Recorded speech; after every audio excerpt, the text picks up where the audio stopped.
நிறைய ஆக்ட்ரஸ்ல இருந்து இன்டர்நெட்ல இருந்து இப்ப என்ன வைரலா பேசப்பட்டு இருக்காங்கன்னா, சிறந்த நடிகருக்கான தேசிய விருது வந்து பிருத்திவிராஜ் அவர்களுக்கு தான் ஆடு ஜீவிதம் படத்துக்காக கொடுத்திருக்கணும். ஆனா நீங்க யாருக்கு கொடுத்திருக்கீங்கன்னா ஷாருக் கானுக்கு கொடுத்திருக்கீங்க. அவர் யாருன்னு உனக்கு தெரியுமா? श्री राम कॉलेज तो फिर ऐसे करते करते टेलीविजन आ गया तो मैं इंटरेस्टेड था ही नहीं बिल्कुल, तो मैंने करना ही नहीं चाहा उम्मीद वो किया और अगर नाम लूंगा तो वो आई लव यू वाले शाहरुख खान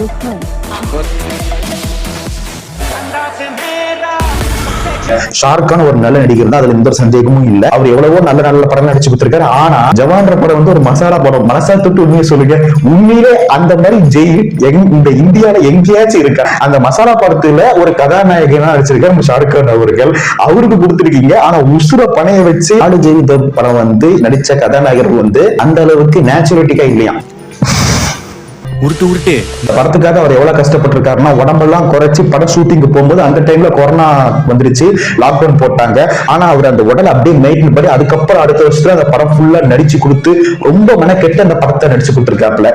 ஆனா அவருக்கு அவர் நடிப்பு நேச்சுரலா இல்ல, அந்த அளவுக்கு அவர் நடிக்கல அப்படின்னு சொல்றது ரொம்ப பெரிய தப்புங்க, ரொம்ப பெரிய தப்பு.